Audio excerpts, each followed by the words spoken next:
पीछे काफ़ी सारे लोग बैठे हुए हैं, तो मैं सामने जो लोग खड़े हुए हैं उनसे दरख्वास्त करता हूं कि अगर वो भी बैठ जाए तो सभी लोगों को देखने का, सुनने का मौका मिल जाएगा। थोड़ी तकलीफ होगी, जगह कम है, लेकिन सभी लोगों को, ये जो लोग मेरे बोलने के ऊपर बैठ रहे हैं, पीछे वाले लोगों से दरख्वास्त करता हूं कि इनके लिए तालियां बजा दीजिएगा। और जो अब भी खड़े हैं वो समझ लीजिएगा कि एकनाथ शिंदे ने भेजा है उन्हें।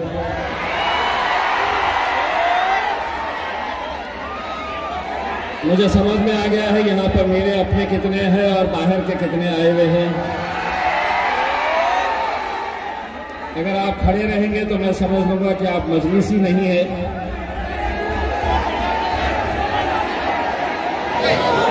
भरत झोली या मेरी या मोहम्मद,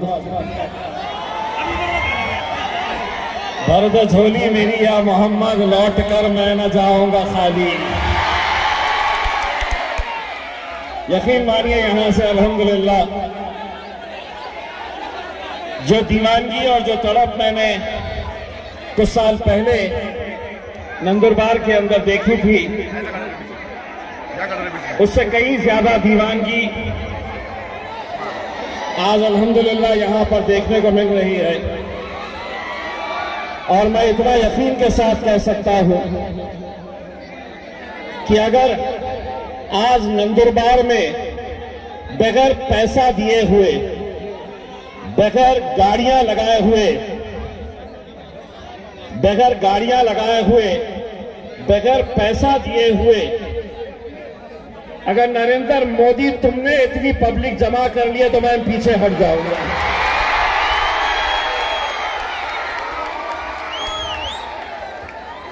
और यही चुनौती महाराष्ट्र के देवेंद्र फडणवीस साहब हो, एकनाथ शिंदे साहब हो, अजीत दादा हो, शरद पवार हो,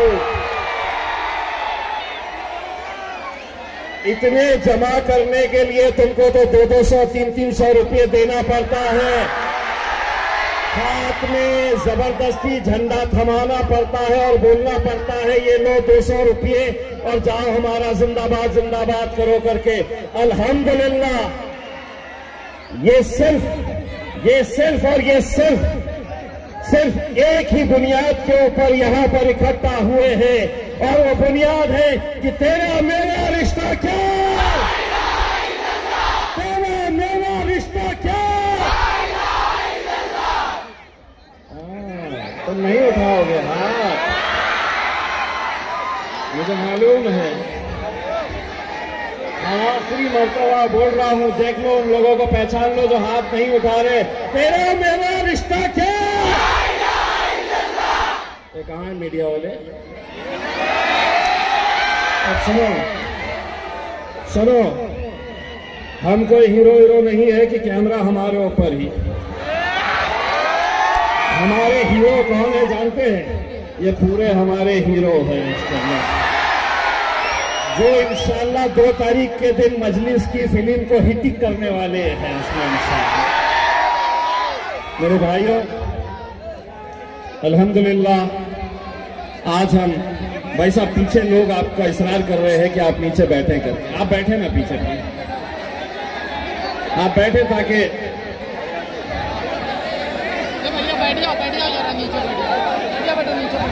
देखिए, मुझे यहां से शहादा का जलसा करने के लिए जाना है, इसलिए अगर आप साथ नहीं देंगे तो शायद मुझे यहां से जल्दी शहादा जाना पड़ेगा। मैं आपसे एक मर्तबा फिर अदबन गुजारिश कर रहा हूं, आपको बैठने के बाद भी वही चेहरा नजर आने वाला है और खड़े रहेंगे भी तो वही चेहरा। लेकिन अगर आपकी वजह से किसी को तकलीफ हो रही है, अल्हम्दुलिल्लाह, बस अब जितने बैठ सके।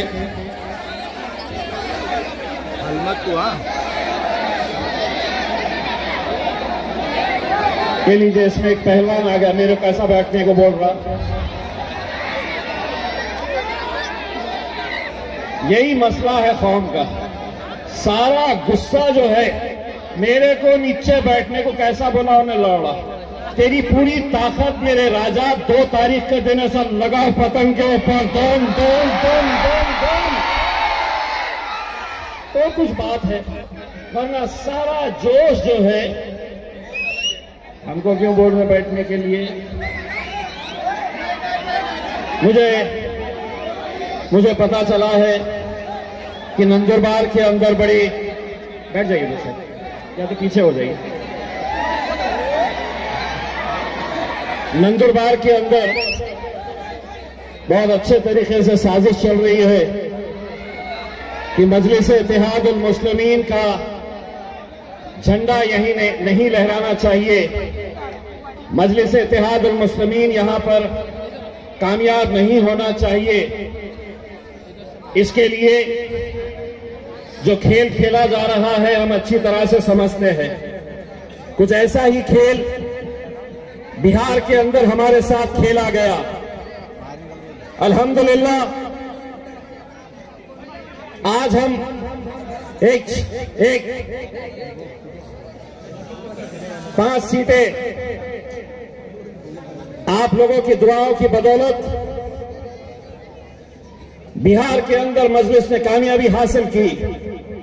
सही मानों में अगर देखा जाए तो हम वहां पर 9 सीटें जीतने वाले थे,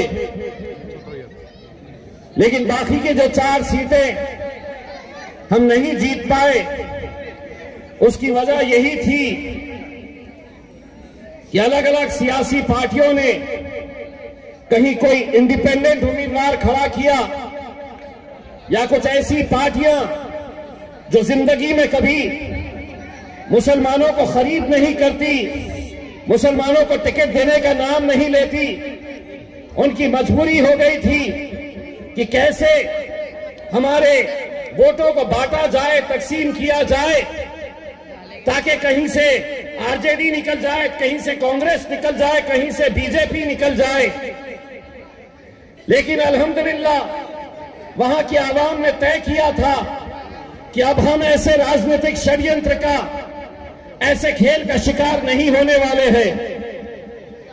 अल्हम्दुलिल्लाह हमने वो मंजर भी देखा कि जहां पर बिहार में मजलिस वाले तो अपना मफलर, अपना झंडा, अपनी टोपी लगाए घूम रहे थे, लेकिन इलेक्शन के दिन हमने वो मंजर भी देखा कि टेबल किसी और का लगा था, मफलर किसी और का पहना हुआ था, टोपी किसी और की पहनी हुई थी, लेकिन वो लड़का जिस अलग पार्टी के टेबल के ऊपर बैठा था, जब उसके पास लोग आ रहे थे तो वो धीरे से बोल रहा, बॉस पतंग चलाना है।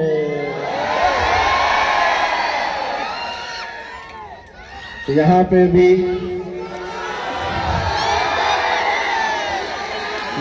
भी अब हम आए हैं, यहां पे भी अब हम आए हैं, तो जो दूसरे उनकी गुलामी कर रहे हैं,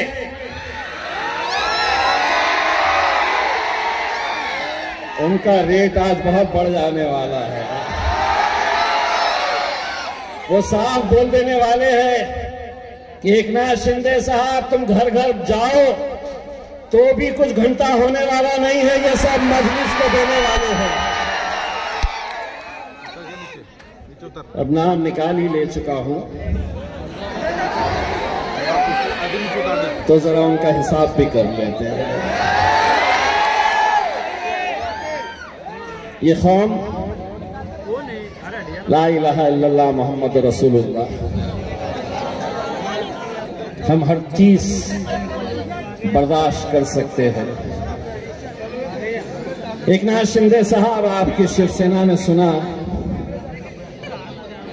कुछ मुसलमानों को, कुछ मुसलमान प्यादों को खड़ा किया है हमारे खिलाफ। दरअसल इस कौम में कुछ ऐसे भी लोग हैं जिन्हें अपनी कुर्सी से इतनी मोहब्बत है कि वो ये भी नहीं देख रहे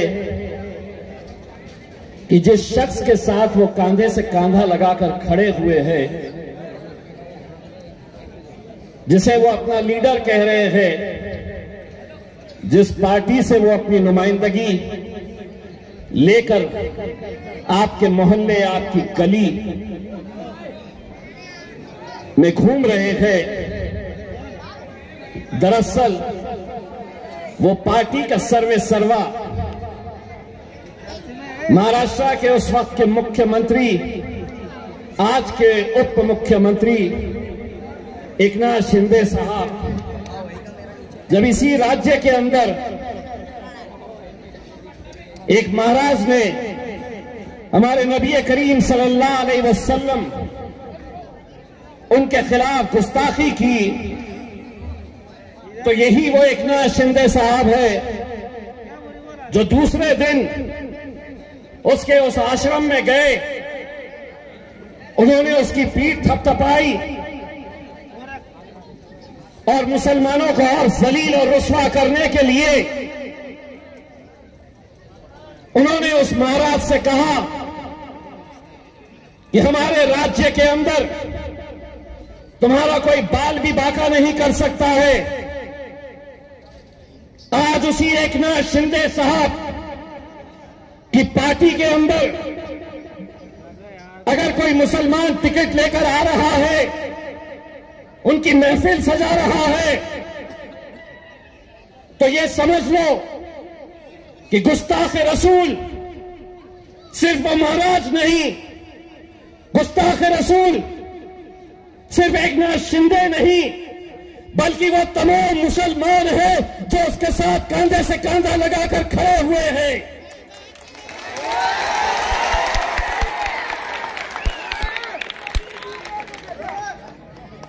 ऐसे हजारों कुर्सियों को हम ठोकर मारते हैं, हम कोई सौदा नहीं करेंगे गुस्ताख रसूल के साथ। मेरे भाई, कोई सौदा नहीं हो सकता है। आज क्या हमारी कौम वो बात भूल गई है कि आज किस तरीके से इस राज्य में, इस देश के अंदर कैसा माहौल तैयार किया जा रहा है?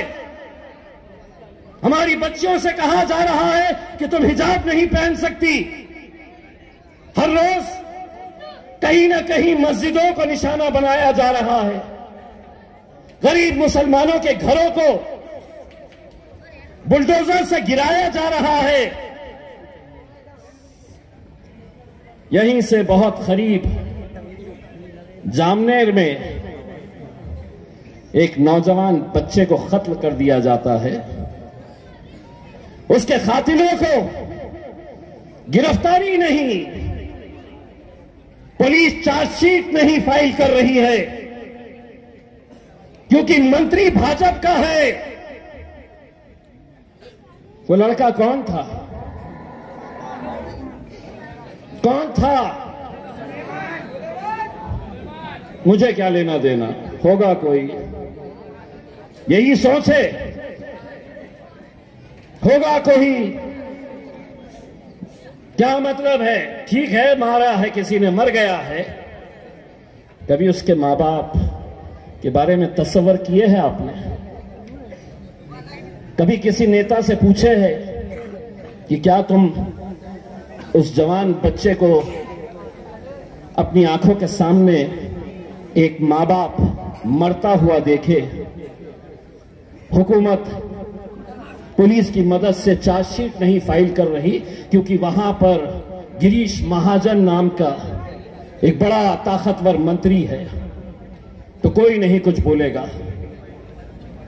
अगर ऐसे हालात के अंदर अगर तुम चुप है, तुम खामोश है, तुम तमाशाई बनकर देख रहे हैं, तो एक बात समझ लो, कल वो एक नौजवान था, आने वाले कल में हम में से कोई और हो सकता है।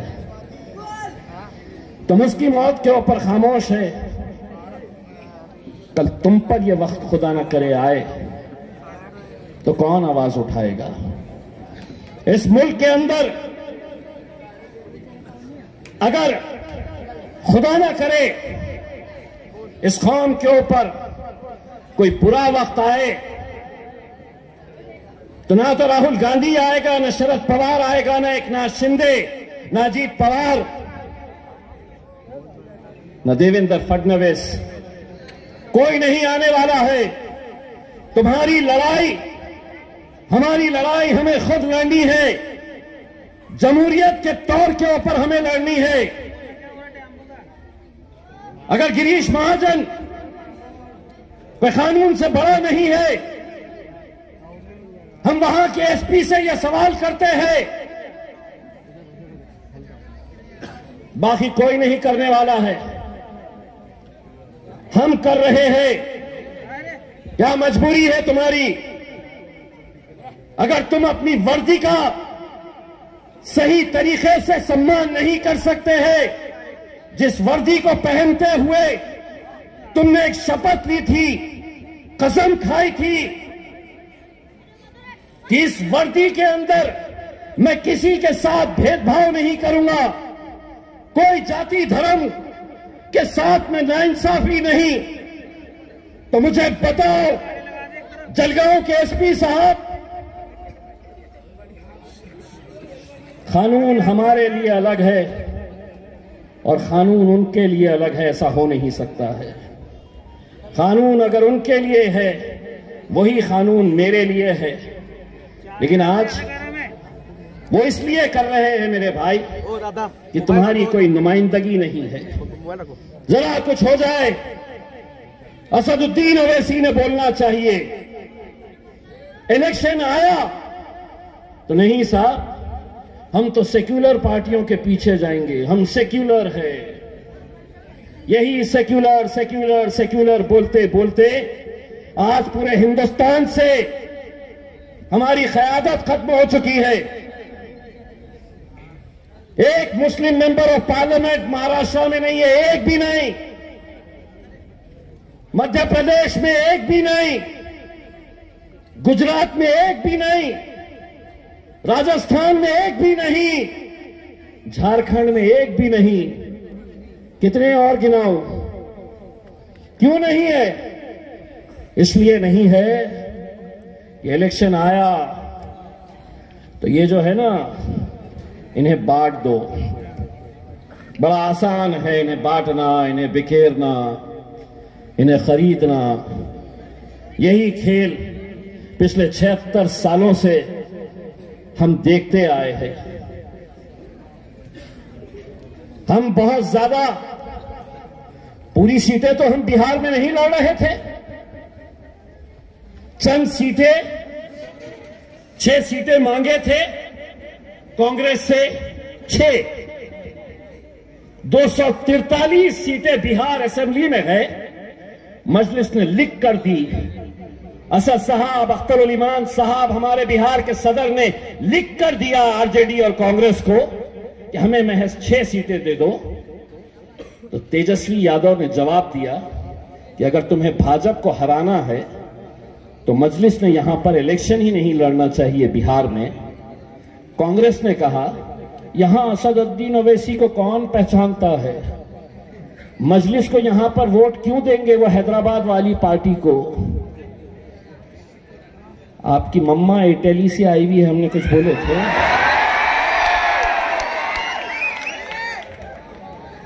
हमने कुछ बोले थे, लेकिन आप हमसे कह रहे हैं कि हैदराबाद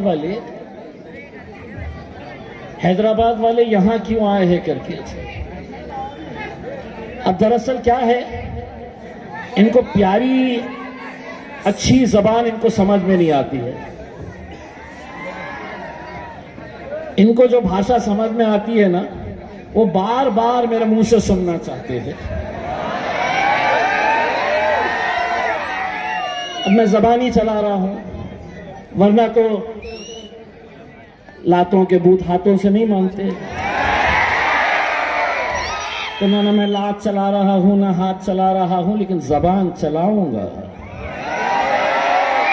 जबान बराबर चलाऊंगा। इसलिए कि 76 साल हो गए इस मुल्क के अंदर तुम ऐसी महफिलें सजाते थे, ऐसा स्टेज लगाते थे, हम तो मजलिसी या जमीन पे बैठ गए। तुमको तो दूल्हे भाई की कुर्सी लगाई जाती थी। उस दूल्हे भाई के कुर्सी पे कभी आके है तो कोई पवार बैठ रहा है, कोई एकनाथ शिंदे बैठ रहा है, कभी देवेंद्र फडणवीस। और हम क्या कर रहे हैं? तो हम ये ऐसे बैठे हैं। हम क्या कर रहे हैं? तो आ रहे हैं हमसे साहेब ये ताहे, हमसे साहेब ये ताहे। तो हम शतरंजियां बिछाने का काम कर रहे थे, हम कुर्सियां लगाने का काम कर रहे थे। अब हमने उनको एक बात बोले हैं कि बहुत साल हो गए हैं आप दूल्हे भाई की कुर्सी पे बैठे हैं, अब शादी होगी। इतने सालों तक आप घोड़ी पे बैठते थे, हम बारातियों की तरह नाचते थे। अब नहीं चलेगा, अब शादी होगी, घोड़ी आएगी और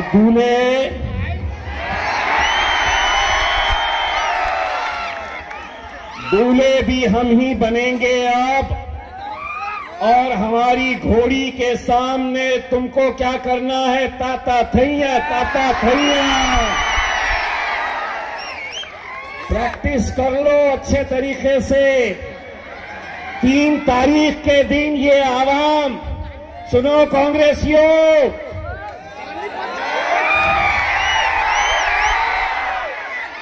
दादा तुम भी सुनो। एकनाथ शिंदे साहब 3 तारीख के दिन कितने अच्छे नजर आएंगे ताता थैया करते हुए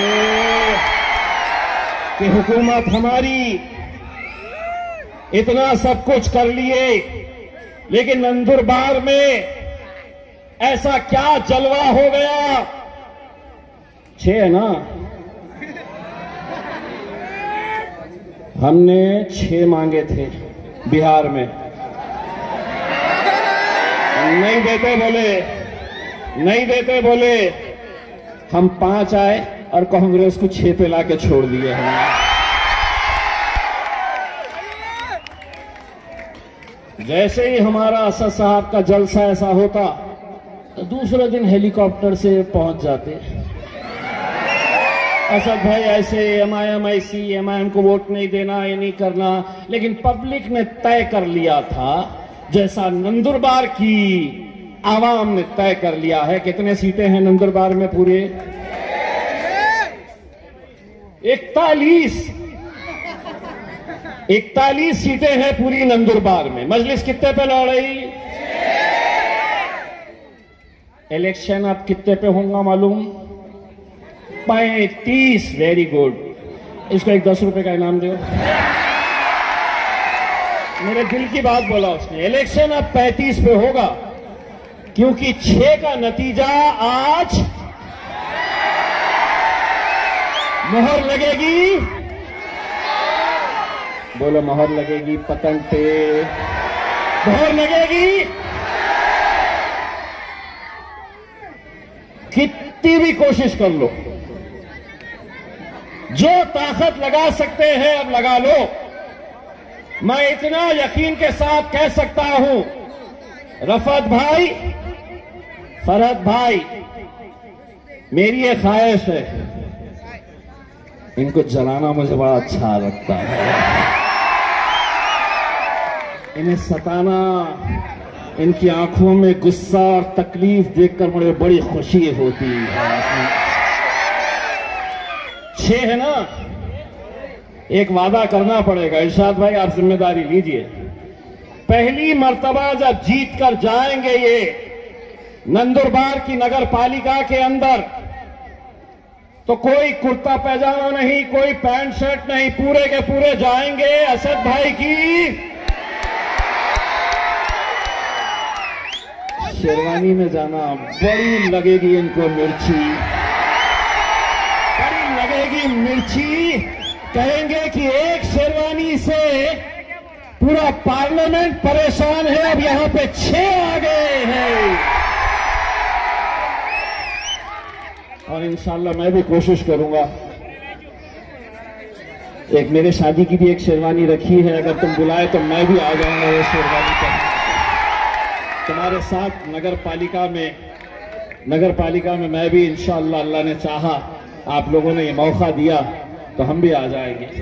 बस मैं आप लोगों से मेरे भाई सिर्फ ये बताने के लिए आया हूं कि अगर ऐसे वक्त, ऐसे हालात के अंदर अगर हम अपनी क़यादत अगर नहीं खड़े करेंगे, ऐसे वक्त में नहीं खड़े करेंगे, तो क्या उम्मीदें आप लगा सकते हैं? किससे उम्मीदें लगा सकते हैं आप? किससे आप एक उम्मीद की नजरों से देख सकते हैं? कौन लगता है आपको या आपके बुरे वक्त में जब हमारे साथ जुल्म और ज्यादती हो रही है, आप यकीन मानिए, मैं तमाम लोगों को ये बात बड़ी संजीदगी के साथ मैं कहना चाहता हूं, बड़ी गौर से सुनिए। कल औरंगाबाद का हमारा एक दलित भाई है, बाबा गाड़े नाम का। उस बाबा गाड़े ने मेरे साथ, कभी वो पत्रकार हुआ करता था, उसने एक वीडियो डाला अपने फेसबुक पेज पे और उसने ये लिखा कि ये देश कहां जा रहा है। वो वीडियो किस बात का था नौजवानों? थाने के पास एक कॉलेज में 3 मुस्लिम लड़के कॉलेज के किसी एक छोटे से खाली कमरे में नमाज पढ़ रहे थे। वो नमाज पढ़ने का वीडियो किसी ने निकाला और वो वीडियो वहां के उस गांव के गुंडे मवाली, फिर वो चाहे बजरंग दल के हो सकते हैं, एकनाथ शिंदे के हो सकते हैं, अजीत दादा के हो सकते हैं, वो तीनों लड़कों को बुलाया गया। छत्रपति शिवाजी महाराज, जिनका हम बहुत आदर करते हैं, उनके पुतले के सामने ये तीनों लड़कों को खड़ा किया गया। उनसे कहा गया कि कान पकड़कर खड़े रहो। उनसे वीडियो के ऊपर माफी मंगवाई गई कि हम अपने कॉलेज के एक रूम में हम नमाज पढ़ रहे थे, हमसे गलती हुई, हम ये दोबारा नहीं कहेंगे। वो 3 लड़कों की तस्वीर, उनके चेहरे अब भी मेरी आंखों के सामने घूम रहे हैं कि क्या गुजरी होंगी उन बच्चों के ऊपर। तसव्वुर करिए मेरे भाई, क्या गुजरी होंगी कि सामने गुंडे खड़े हुए हैं, उनको कान पकड़कर और सिर्फ माफी मांगने तक नहीं रोका गया। उनसे कहा गया कि छत्रपति शिवाजी महाराज के पुतले को, उनके पैर को छुओ।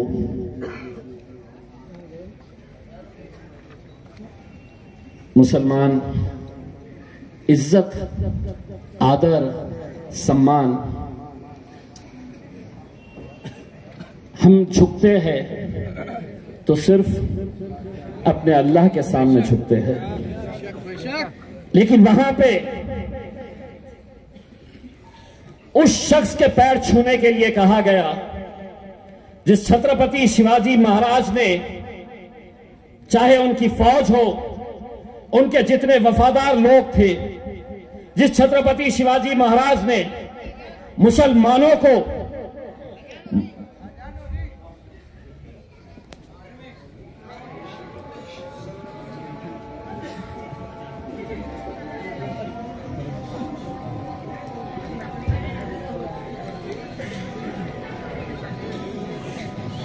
तीन चार मस्जिदें हैं, अजानें आ रही है। पहली अजान अगर हो जाए तो उसके बाद आप बोल सकते हैं। तो मैं जो बात कह रहा था कि जिस छत्रपति शिवाजी महाराज ने मुसलमानों को मस्जिदें तामीर करने के लिए जगह दी थी। आज कोंकण के अंदर जाइए तो आपको एक मस्जिद मिलेगी। आप सतारा के अंदर जाइए तो जो दरगाह है वो दरगाह छत्रपति शिवाजी महाराज के दौर से है, लेकिन आज ये गुंडे मवाली समझ रहे हैं कि वो छत्रपति शिवाजी महाराज का नाम लेकर कुछ भी कर सकते हैं। हमने जैसा आपको ये बताया है कि हमने कभी इन महापुरुषों का अपने राजनीतिक स्वार्थ के लिए इस्तेमाल नहीं किया है। मैं पूछना चाहूंगा उन एकनाथ शिंदे साहब के उम्मीदवारों से कि क्या तुम्हारे में इतनी हिम्मत है कि तुम जाकर एकनाथ शिंदे साहब से ये कहेंगे कि साहब ये आपके घर के, आपके इलाके के अंदर ये घटना घटी है, आप उन तीनों बच्चों को बुलाकर माफी मांगिए। कोई कहने की हिम्मत करेगा? इसलिए नहीं करेगा कि इन्हें अपनी कुर्सी प्यारी है और हमें उन बच्चों की इज्जत प्यारी है। ये समझते हैं कि हम कुछ भी कर लेंगे, हम कुछ भी कर लेंगे और तुम्हें बर्दाश्त करना है, तुम्हें खामोश बैठकर सब सहना है। तो एक बात अच्छी तरह से, कोई धमकी नहीं दे रहा हूं, मगरूर है मगर बहुत पछताएगा उस दिन। तू हमसे क्या, हमारे साए से भी घबराएगा उस दिन। मगरूर है मगर बहुत पछताएगा उस दिन। तो हमसे क्या, हमारे साए से भी घबराएगा उस दिन। जिस दिन हमारे हाथ से छूटेगा सब्र का दामन, तुझे तेरी औकात का पता चल जाएगा उस दिन।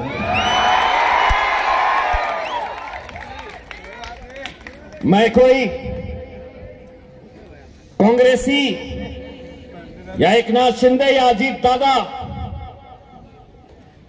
इनकी गुलामी करने वाला मुसलमान नहीं हूं मैं, जो खामोशी से हर चीज बर्दाश्त कर लेंगे, हर चीज सह लेंगे। इस मुल्क के संविधान ने, डॉक्टर बाबा साहब अंबेडकर के संविधान ने मुझे ये इजाजत दिया है, मुझे ये इख्तियार दिया है कि मैं जमहूरी तौर के ऊपर जो भी गलत हो रहा है मैं उसकी मुखालिफत करूं।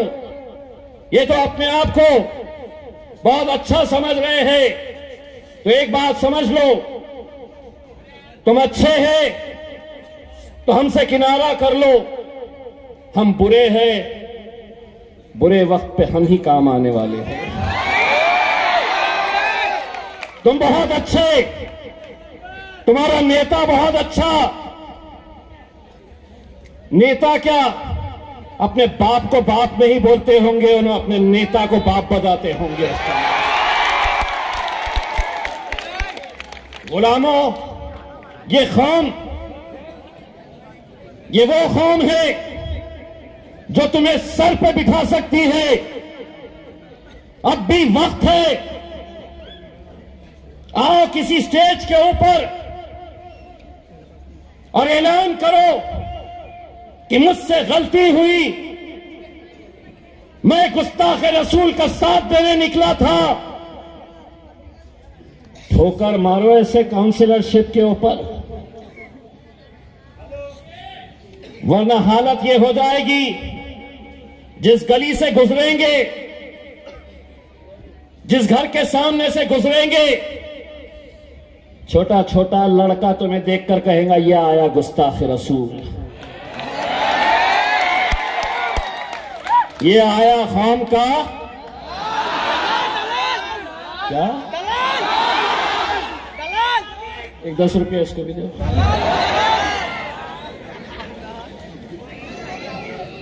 मुसलमानों की बेटा क़यादत इस मुल्क से खत्म हुई तो कोई गैरों की वजह से नहीं हुई है मेरे को।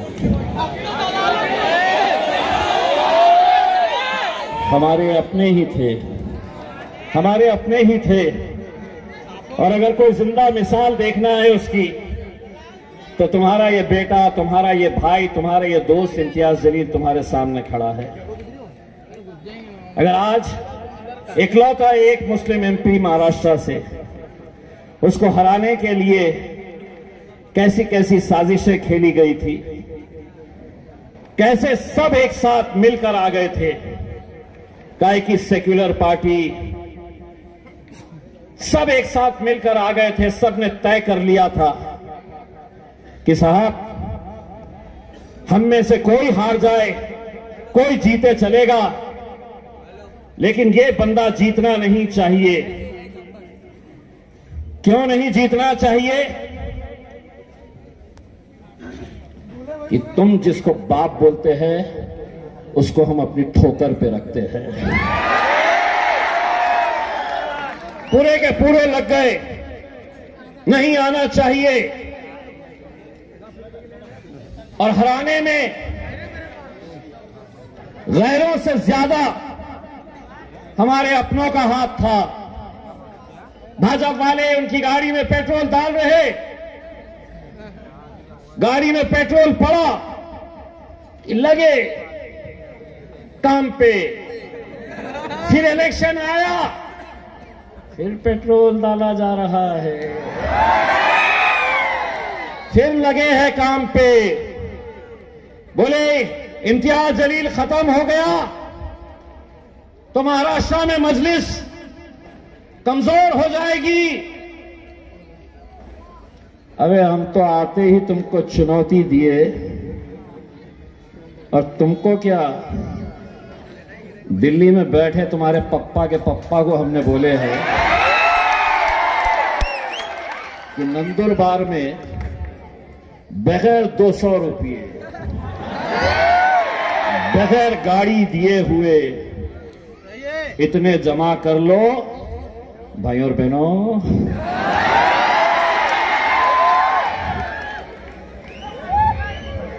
पुलिस वाले बड़े गौर से सुन रहे हैं। अपन ने कुछ बोले हैं क्या भाई साहब? अपन ने कुछ नहीं बोले हैं।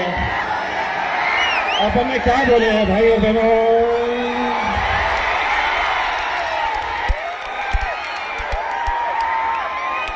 इसलिए बोले हैं, उनको लगा कि इसको खत्म कर दो। अरे तुम्हारे किसी मंत्री के अंदर इतनी ताकत नहीं है जो हार कर भी अल्हम्दुलिल्लाह, तो इज़्ज़ मन तशा व तज़िल्ल मन तशा, इज्जत का और जिल्लत का देने वाला। बोले खत्म हो गया। अबे कभी हमारे जलवे आकर तो देखो। नहीं, पूरे के पूरे जुड़ गए, पूरे के पूरे हथकंडे। वो इशारा कर रहा मेरे को, बोले टखले पे कुछ बोलो। यहां पे क्या है? यहां पे क्या है? मैं अगर यहां पर बोलूंगा तो बोलेगा कि वो तो दूर नंदुरबार में जाकर मुझे बोला टखला।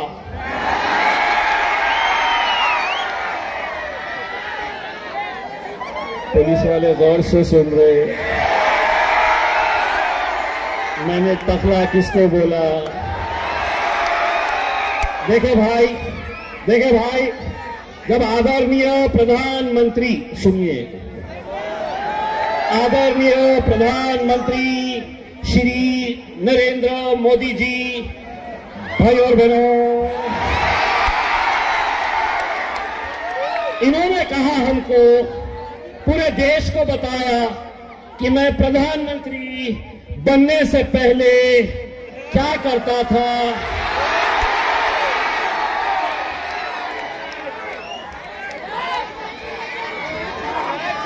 मुझे पता था क्या? मुझे पता था। आप में से किसको पता था? उनके हाथ की किसी ने चाय पिए थे? उन्होंने बोले मैं चाय बेचता था। अगर उन्होंने बोले कि मैं पकोड़े बेचता था तो हम आपको पकोड़े वाला बोले होते। लेकिन अगर आप इतने फख्र से कहते हैं कि मैं चाय बेचता था। नंदुरबार में रेलवे स्टेशन है क्या? बस पुलिस वाले गौर से सुन रहे हैं, आधा मैं बोलूंगा आधा तुमने बोलना। कैमरे वाले रिकॉर्ड कर रहे हैं। एकनाथ शिंदे साहब फोन कर बोलेंगे एसपी साहब को कि उसने हमारे प्रधानमंत्री को बोला कि वो ये बेचते थे करके, लेकिन मैं ये बोलने आया हूं 2029 में इलेक्शन है। अगर अल्लाह ने चाहा नंदुरबार के स्टेशन के ऊपर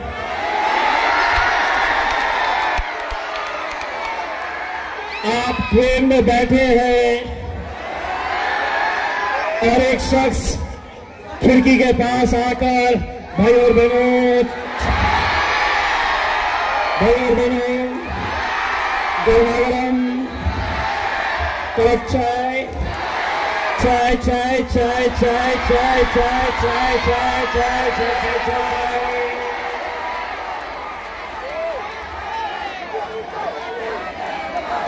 हम बाहर निकल कर आए चाय पी के, तो एकनाथ शिंदे साहब पहले क्या चलाते थे?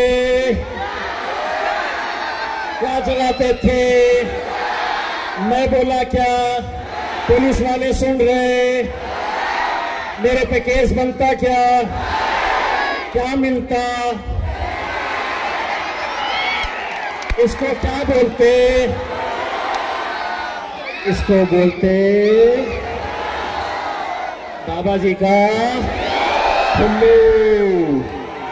तो अपन चाय वाय पी के आए मस्त। चाय भी किसने पिलाया भाई और बहनों? फिर अपन बाहर आए तो एक ऑटो वाला इम्तियाज इधर ऑटो लेके आ। अपन किसके बारे में बोल रहे?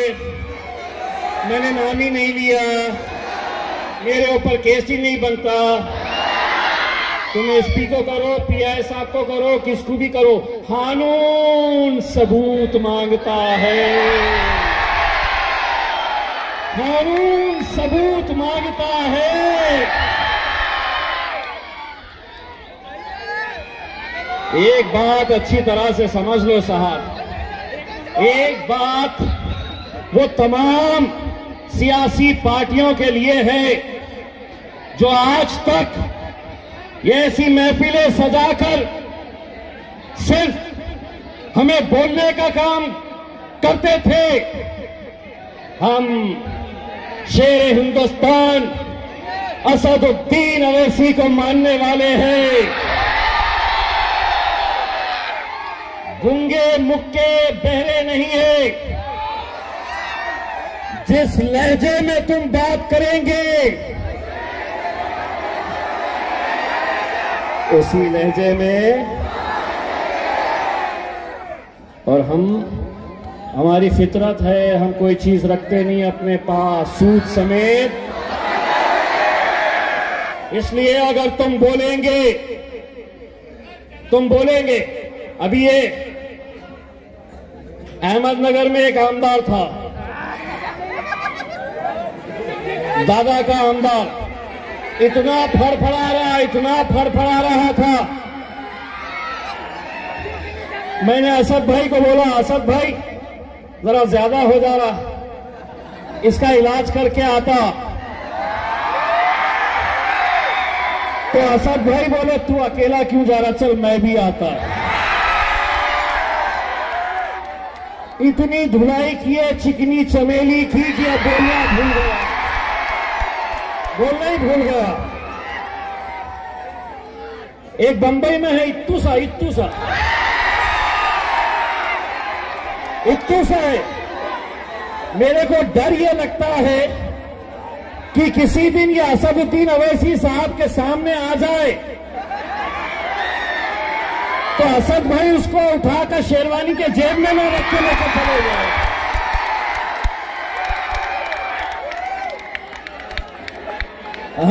कोई दूसरी पार्टी के मुसलमान गूंगे मुक्के नेता नहीं है। तुम पहले बोलते थे, हम सुनते थे, अब हम बोलेंगे।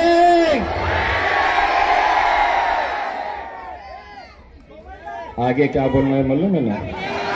अब हम बोलेंगे और तुम्हारे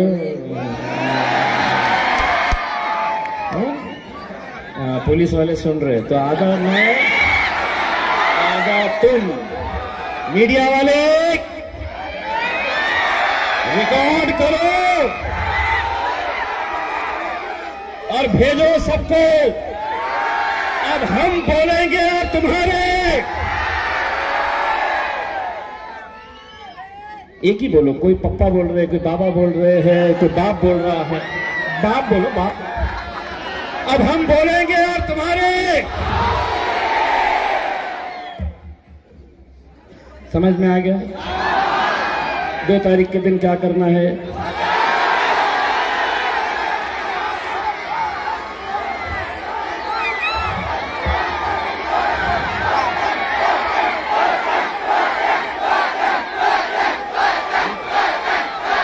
पता होने वाली है, इलेक्शन आ गया। इतनी बड़ी सभा देखकर उम्मीदवार सुबह सीधा, या हो सकता है रात की गाड़ी पकड़कर चले जाएंगे थाने। बोलेंगे साहब अब अपना हिसाब कुछ जमने वाला नहीं है, थोड़ा और ज्यादा लगेगा। सोचेंगे कि इस मोहल्ले में आएंगे, इनको खरीदेंगे, इनको खरीदेंगे, इनको खरीदेंगे, पैसा फेंकेंगे, वोट लेंगे। सुन लो एकनाथ राव, दादा, देवा भाऊ, बाजार में पैसा कितना भी हो, पैसा कितना भी हो, बाजार में जाकर तुम अच्छी ब्रीड का कुत्ता खरीद सकते हो, अच्छी बिल्ली खरीद सकते हो। तुम्हारे पैसों से ये शेर के बच्चे बिकने वाले नहीं हैं।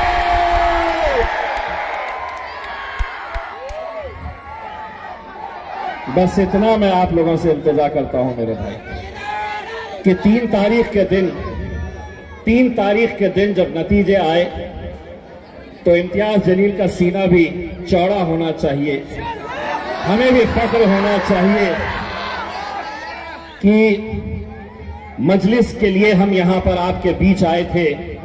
मैं आपको एक वादा करके जा रहा हूं, अगर ये 6 की 6 सीटें आपने इंशाअल्लाह यहां से निकाले तो इंशाअल्लाह इनके जीत का जो जश्न होगा उसमें असदुद्दीन अवैसी साहब को भी लाएंगे और बाद में छोटा।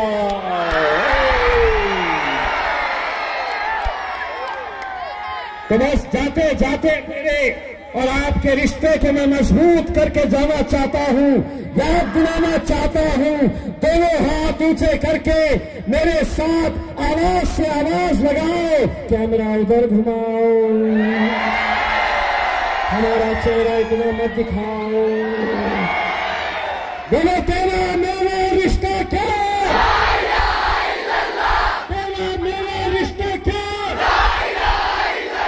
नारे तकबीर, नारे तकबीर। बहुत बहुत शुक्रिया।